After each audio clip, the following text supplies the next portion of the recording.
A paz do Senhor, irmãos. Estou muito feliz de estar aqui, muito alegre.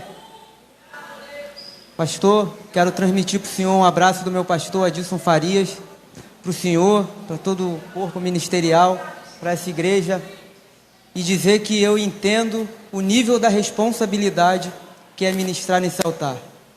Estou muito feliz aqui de poder atender um convite de um amigo que Deus me deu, o presbítero Paulo. Queria fazer uso aqui de uma frase que não é minha, mas que eu ouvi o pastor Silas Malafaia falando uma vez que Deus, quando quer nos abençoar, Ele nos dá coisas, mas quando Ele quer mudar nossa história, Ele nos apresenta pessoas. E o presbítero Paulo é uma dessas pessoas que Deus me fez conhecer no seminário. Desde então, estamos aí estreitando essa amizade e estou podendo atender com muita alegria esse convite de estar aqui com os irmãos. Queria aproveitar também, falando em amizade, né? Estou acompanhado de um grande amigo meu de infância, o Anderson, pregador da palavra também, que está me dando a honra aí de estar comigo hoje. Irmãos, antes de entrar na palavra, eu queria apresentar para os irmãos um livro que eu tive o privilégio de ser um dos autores desse livro, escrevendo o capítulo 3. O nome desse livro é Renascendo Após a Pandemia. Aqui tem mensagens de fé e de esperança para esses dias difíceis que a gente tem vivido por conta dessa pandemia, momentos, clima de luto que a humanidade tem vivido. E eu fui um privilegiado de ter sido convidado para poder participar dessa coletânea, escrevendo o capítulo 3 desse livro. O capítulo que eu escrevi, eu baseei todo no Salmos 23, que é um salmo davídico, inclusive é uma mensagem que Deus me deu, e eu a transformei em um capítulo desse livro. Eu trouxe alguns só, não trouxe pouco, porque já está acabando. Ele é R$ 29,90. Se você quiser adquirir, só me procurar depois. Creio que se você ler, você vai ser abençoado e vai me abençoar também. Amém? Bom, o tema desse congresso, dessa festividade, é sobre avivamento. Não existe avivamento sem derramamento do Espírito. Concordam? Amém ou não amém? Então nós vamos falar hoje do maior derramamento que teve na história. Por gentileza, Atos capítulo 1. Não vou fazer uso do texto base, vou estar usando o outro, mas fiquem tranquilos, que eu vou falar do tema. Nós vamos ler alguns versículos do capítulo 1 e depois alguns versículos do capítulo 2. Atos dos Apóstolos, capítulo 1. Se podemos ler, digam amém. Amém muito fraco, só vou ler quando melhorar, digam amém. Amém. Agora dá para ler. Fiz o primeiro tratado, ó Teófilo, acerca de tudo que Jesus começou não só a fazer, mas a ensinar, até o dia em que foi recebido em cima, depois de ter dado os mandamentos pelo Espírito Santo aos apóstolos que escolhera, aos quais também, depois de ter padecido, se apresentou vivo com muitas infalíveis provas, sendo visto por eles por espaço de 40 dias, e falando do que respeita ao reino de Deus. E estando com eles, determinou-lhes que não se ausentassem de Jerusalém, mas que esperasse a promessa do Pai, que disse ele: de mim ouvistes, porque na verdade João batizou com água, mas vós sereis batizados com o Espírito Santo, não muito depois desses dias. Aqueles, pois, que se haviam reunido, perguntaram-lhe, dizendo: Senhor, restaurarás tu, neste tempo, o reino a Israel? Disse-lhes: não vos pertence saber os tempos ou as estações que o Pai estabeleceu pelo seu próprio poder, mas recebereis a virtude do Espírito Santo, que há de vir sobre vós, e ser-me-eis testemunhas, tanto em Jerusalém, como em toda a Judéia e Samaria, e até aos confins da terra. Atos capítulo 2, a partir do versículo 1.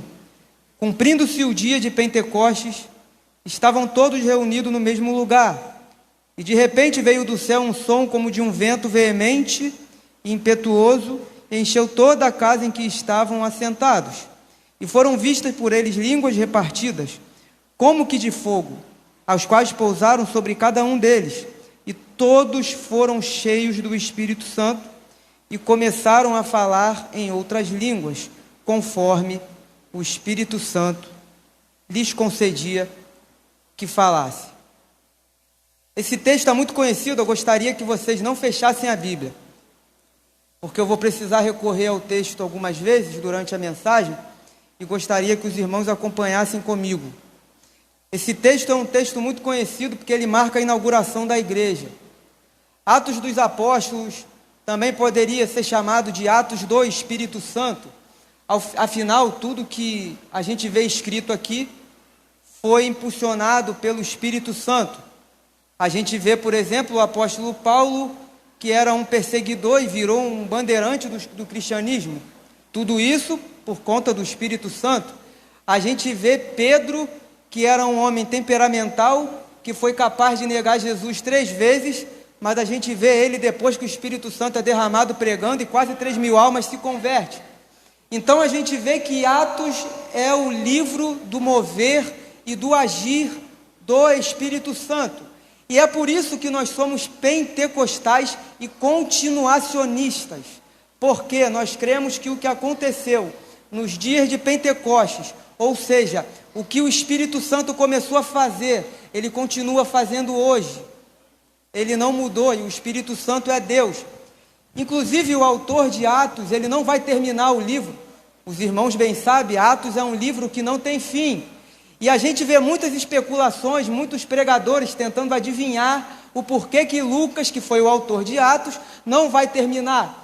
Eu tenho por mim o motivo, você não é obrigado a concordar comigo.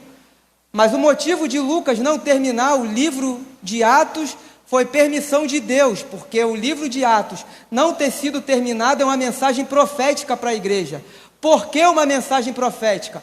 Porque o que o Espírito Santo começou a fazer em Atos, ele não terminou, ele continua fazendo. Então Deus não vai permitir fechar um livro sem a obra dele ter sido concluída, porque quem começa as coisas e não termina, sou eu e você. Mas o nosso Deus, tudo que ele começa, ele acaba de fazer, ele termina, ele completa.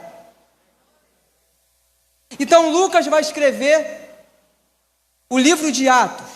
O mesmo Lucas evangelista, que escreveu o evangelho que leva seu nome, Evangelho de Lucas. E Lucas vai começar no versículo 1 do capítulo 1, vocês acompanhem comigo, que ele vai dizer: fiz o primeiro tratado, ó Teófilo. A gente vê que Lucas está dedicando o seu escrito a um homem chamado Teófilo. E ele vai dizer: fiz o primeiro tratado. Que tratado é esse? O livro que leva o seu nome, o Evangelho de Lucas. Porque o livro de Atos nada mais é do que uma continuação do Evangelho de Lucas. É como se fosse um segundo volume do Evangelho de Lucas. Então, a gente vai ver Lucas iniciando Atos, falando para um homem chamado Teófilo o seguinte, vou sintetizar o texto. Teófilo, o primeiro tratado que eu escrevi, o primeiro livro que eu escrevi acerca do que Jesus começou a fazer e começou a ensinar. E aqui que eu fico impactado com o que Lucas diz. Porque ele está dizendo que tudo que ele escreveu no Evangelho foi tudo que Jesus começou a fazer e tudo que Jesus começou a ensinar. Aí a gente olha para os Evangelhos, não só o Evangelho de Lucas, mas para os demais, principalmente os sinóticos, que é Mateus, Marcos e Lucas. Sinóticos por quê? Porque eles têm aí de 90% a 95% de similaridade, são praticamente o mesmo conteúdo, mas cada um escrevendo com a sua linguagem. Então a gente vê o Evangelho de Lucas e os demais evangelhos, a gente vê Jesus fazendo o cego enxergar, a gente vê Jesus expulsando o demônio, a gente vê uma mulher com 12 anos, com fluxo de sangue, ser curada. A gente vê Jesus fazendo inúmeros milagres. A gente vê Jesus trazendo à vida alguém que já morreu, inclusive Lázaro. Lázaro foi o milagre mais impactante que a Bíblia registra que Jesus fez, porque ele já estava 4 dias morto. De acordo com a fisiologia, uma pessoa em 4 dias já está com o corpo em decomposição, já está cheirando mal. Inclusive, esse milagre foi tão impactante que culminou na morte de Jesus, porque os fariseus, com o coração inflamado de inveja, já estavam desesperados com o que Jesus fazia. Agora, ressuscitar um camarada com 4 dias morto, isso já é demais para eles. Eles não aguentavam. E é essas coisas que a gente vê nos evangelhos, não só de Lucas. Aí a gente vê Lucas dizendo que tudo que ele escreveu, Jesus só começou a fazer. Aí eu entendo o que João quis dizer. Se você voltar aí um pouquinho na sua Bíblia, no último versículo do livro de João, João vai dizer: há porém ainda muitas outras coisas que Jesus fez, e se cada uma das quais fosse escrita, cuido que nem ainda o mundo todo poderiam conter os livros que se escrevessem. Vamos aqui simplificar o que João falou. João está dizendo o seguinte: vocês estão impactados com o que vocês estão lendo, mas tudo que vocês estão lendo aí na Bíblia, é só o começo, porque se fosse registrar tudo que ele fez, nem todos os livros do mundo caberiam. Aí você entra aqui hoje cheio de problema, todo ruim, um muro de problema te cercando. Talvez um congresso como esse, você já perdeu as contas de quantos você já participou e nada mudou. Porque a gente, quando está passando problema, a gente fica assim, acha que o nosso problema é o maior que tem e que nada tem solução. Aí a gente vê que tudo que a gente vê registrado na Bíblia, Jesus só começou a fazer. Então eu te pergunto, o que é seu problema para Ele? O que é a porta que você precisa que Ele abra para Ele abrir? O que é a enfermidade que você enfrenta para Jesus? Não é nada, porque o que a Bíblia registra que ele fez é só o começo, porque ele continua fazendo ainda hoje. Olha para a sua vida, olha para a vida do seu irmão, você é um milagre, quem está do seu lado é um milagre. Talvez você não sabe nem por que você entrou aqui, mas o Espírito Santo te trouxe, e Jesus está aqui hoje, meu irmão, através do Espírito Santo dizendo: eu tenho o poder de mudar a sua vida e a sua história. Você recebe se você quiser. Então Lucas vai começar escrevendo o livro de Atos, dizendo para esse homem chamado Teófilo que tudo que ele registrou é o que Jesus começou a fazer e a ensinar. Olha para a tua Bíblia aí, repare que está escrito tudo que Jesus começou a fazer e a ensinar, correto? Repare que não está escrito tudo que Jesus começou a ensinar e a fazer. Não está escrito assim. Repararam aí? Está escrito o quê? Tudo que Jesus começou a fazer e a... Fala alto. Reparou aí a ordem? Jesus, ele fez e depois ensinou. Aí talvez você esteja me perguntando: tá, o que você quer dizer com isso? É que só tem autoridade para ensinar quem faz. Pegou aí? Não tem como você cobrar alguma coisa de alguém se você não faz.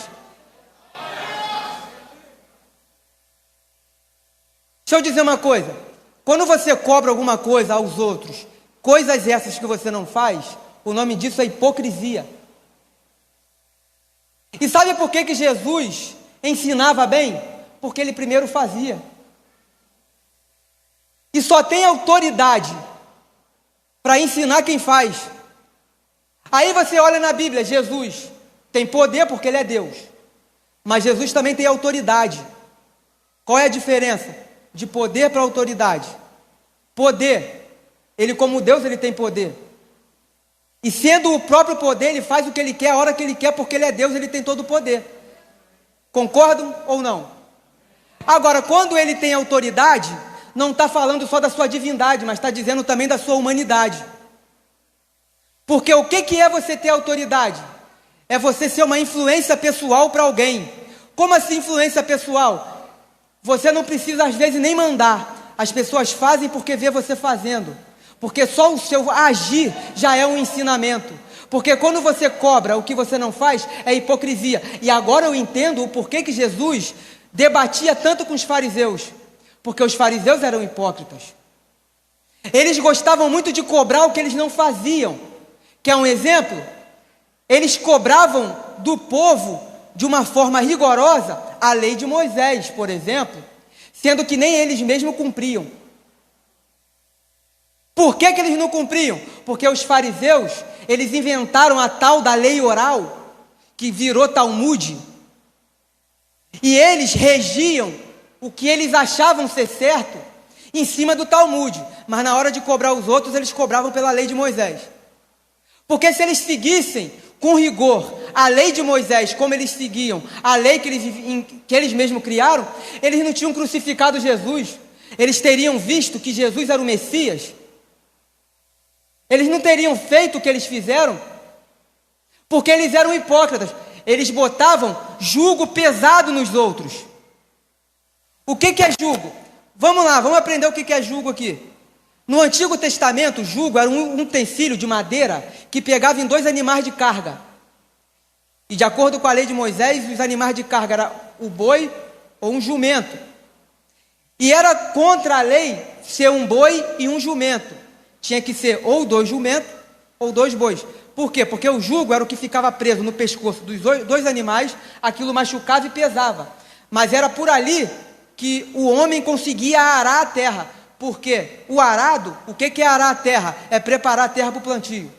E o arado era preso no jugo. E aquilo machucava o animal. Aí chega no Novo Testamento, o jugo vira uma palavra simbólica. Vira algo figurado. Por quê? Porque o jugo nada mais é do que algo que machuca e algo que domina, que coloca peso. Aí quando Jesus diz para nós tomarmos sobre nós o jugo dele e o fardo dele que é leve, Jesus está falando dos fariseus.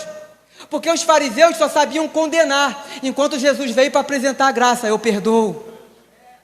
Porque enquanto a lei condena, a graça vem para absolver. Então, eles se escandalizavam, por exemplo, quando eles chegavam e via Jesus no meio de fariseus e publicanos. Quem eram os publicanos? Eram judeus que trabalhavam para o Império Romano, cobrando imposto dos seus próprios compatriotas e colocando por conta própria juros abusivos. Então, eles eram considerados traidores, os publicanos. Então, os fariseus chegam e veem Jesus comendo com pecador e com publicano, e chega para os discípulos de Jesus e diz: o mestre de vocês come com esse tipo de gente aí? Por quê? Porque eles inventaram por conta própria que um justo não podia ficar na mesma presença, no mesmo ambiente que um pecador. Isso não está na lei de Moisés, eles que inventaram. Aí eles chegaram cobrando dos discípulos de Jesus. Aí Jesus escutou, olhou para eles e disse: vocês estão se escandalizando com o tipo de gente que eu estou comendo? Os sãos não precisam de médicos, mas os doentes.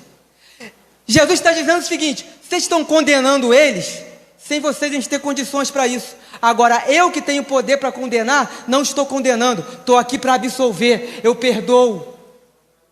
É isso que Jesus veio fazer. Então, quando ele diz que o fardo dele é mais leve, para a gente tomar sobre nós o jugo dele, ele está dizendo o seguinte: a palavra dele é mais suave. Enquanto os fariseus vinham condenar, Jesus veio para dizer: eu perdoo, eu limpo, eu transformo.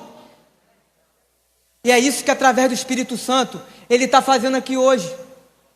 Por isso que ele tinha autoridade para fazer e ensinar, porque ele fazia e depois ensinava. Agora, uma coisa que eu aprendo: o dono da igreja é quem? O dono da igreja é quem? Quem batiza com o Espírito Santo é quem? Se o dono da igreja é Jesus, se quem fundou a igreja é Jesus, se quem batiza a igreja com o Espírito Santo é Jesus, a igreja tem que ter as marcas de quem? De Jesus. Então, assim como Jesus fazia e ensinava, uma igreja, ela tem que fazer e também tem que ensinar. Como assim? Não adianta eu falar de oração, eu tenho que orar. Não adianta eu falar de oração em madrugada, eu tenho que levantar de madrugada.